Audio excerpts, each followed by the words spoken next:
Chapter 54. Marriage of Convenience.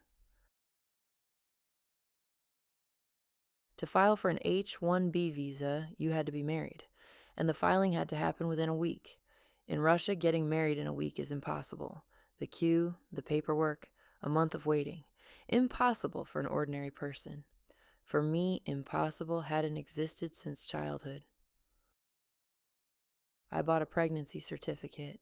I wasn't pregnant, I would be later, but not yet, just a certificate. A piece of paper with a stamp that gave the right to expedited registration. Then I called people I knew. Do you know anyone at the ZAGS, the Russian Civil Registry Office? I need to get married urgently this week. Found someone. Paid a bribe. Arranged everything. Organized it all myself. Quickly, precisely, without extra emotion, as if solving a work task with a deadline. We drove to the ZAGS in a neighboring city right before a work meeting.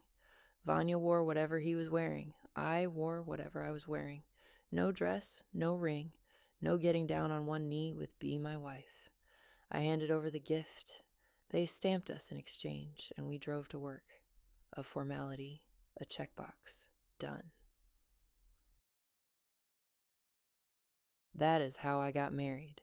Between two work meetings with a fake certificate in my bag and a stamp in my passport that meant nothing except visa status.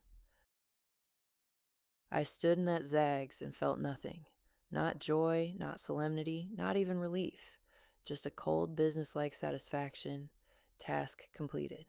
Next item, visa paperwork. Later I thought many times, maybe if there had been a dress, a ring, words, something would have gone differently. If he had gotten on one knee and said, "I want you to be my wife," not for a visa, not for a yeah, but because he chose me, maybe I would have felt not like a resource, but like a woman. But there was none of that. And I didn't grieve it then, because I didn't know you could grieve it. I didn't know a wedding could be a celebration, that a bride could be not a strategist, but simply happy. In my house, there was not a single story of a happy marriage, not one example of a man looking at a woman and saying, "You are mine, I choose you." And somewhere very deep, behind all the layers of control and calculation, lived a little girl who wanted someone, just once in her life, to choose her not for usefulness, but just because. And that girl, on that day, once again didn't get what she wanted, and once again stayed silent. But Vanya didn't win the visa. The H-1B is a lottery, and we lost. The certificate, the ZAGS, the bribe, the stamp between two meetings, all of it was for nothing, or not entirely for nothing. We were now married, and that couldn't be rewound like a tape. But America, the reason it all started, was closed. Fine. What's plan B? And the process with Canada began.